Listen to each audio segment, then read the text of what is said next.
নমস্কার। আপনারা জানেন আসন্ন বিধানসভা নির্বাচনের পূর্বে রাজ্য বাজেট ঘোষিত হয়েছিল রাজ্য সরকারের পক্ষ থেকে। সেখানে বলা হয়েছিল যে সপ্তম পে কমিশন অর্থাৎ নিয়ম অনুযায়ী যে নতুন পে কমিশন গঠনের কথা বলা হয়েছিল 4% ডিএ দেওয়া হবে এপ্রিল মাস থেকে। যদিও 40% আমাদের বকেয়া ডিএ, সেখানে একটা ছিটে ফোটা ভিক্ষা দেওয়ার মতো করে 4% ডিএ ঘোষণা করা হয়েছিল।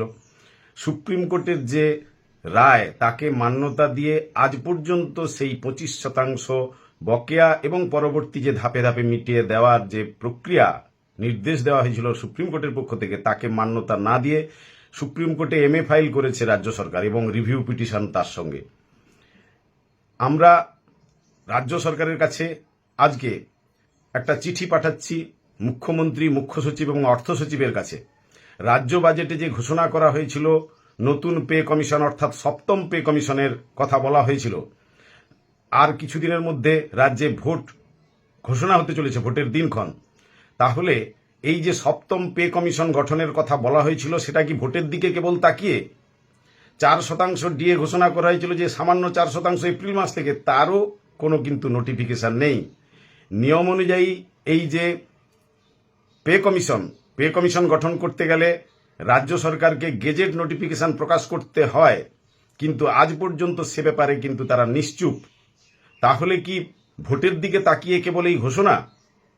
তা যদি না হয় তাহলে এই ভোটের আগেই রাজ্য সরকার পে কমিশন গঠন এবং তা যাতে যথাসময়ে কার্যকরী হয় তার জন্য যা যা উদ্যোগ গ্রহণ করার তা নিক। গেজেট নোটিফিকেশন তারা প্রকাশ করছে না কেন? ডিএ দেওয়ার ব্যাপারে তার নোটিফিকেশন নেই। আমরা যে দাবিগুলো তুলে ধরছি সেটা হচ্ছে অবিলম্বে পে কমিশন গঠনের কথা তারা যেটা বলেছিল বাজেট অধিবেশনে, সেই পে কমিশন তারা গঠন করুক এবং গঠন করার জন্য গেজেট নোটিফিকেশন প্রাথমিকভাবে যেটা প্রকাশ করতে হয় সেটা করে দ্রুততার সঙ্গে বা সময় অনুযায়ী যেটা কার্যকর করার সেটা তারা করুক। পাশাপাশি ডিএ ঘোষণার তার যে নির্দেশিকা সেটাও প্রকাশ করা হোক এবং সুপ্রিম কোর্টের রায় অনুযায়ী যে বকেয়া মিটিয়ে দেওয়ার কথা যেভাবে বলা হয়েছে তা অবিলম্বে কার্যকর করুক। তা না করে রাজ্য সরকার কর্মচারীদের সঙ্গে বারবার যেভাবে তারা প্রতারণা এবং যে যুদ্ধ ঘোষণা করে থাকে সেটাকে সামনে রেখেই কিন্তু আমরা দেখতে পাচ্ছি তারা একইভাবে সেই খেলা চালিয়ে যাচ্ছে সুপ্রিম কোর্টে, এবং এর ফল কিন্তু রাজ্য সরকারের পক্ষে মারাত্মক হবে। আমরা রাজ্য সরকারের কাছে সেই বার্তা আমরা আমাদের বক্তব্যের মাধ্যমে তুলে ধরছি রাজ্যের মাননীয় মুখ্যমন্ত্রী, রাজ্যের মুখ্য সচিব এবং রাজ্যের অর্থ সচিবের কাছে। আমরা আজকেই সেই চিঠি এই রাজ্য সরকারের কাছে এই দাবিগুলো তুলে ধরার জন্য আমরা পাঠালাম।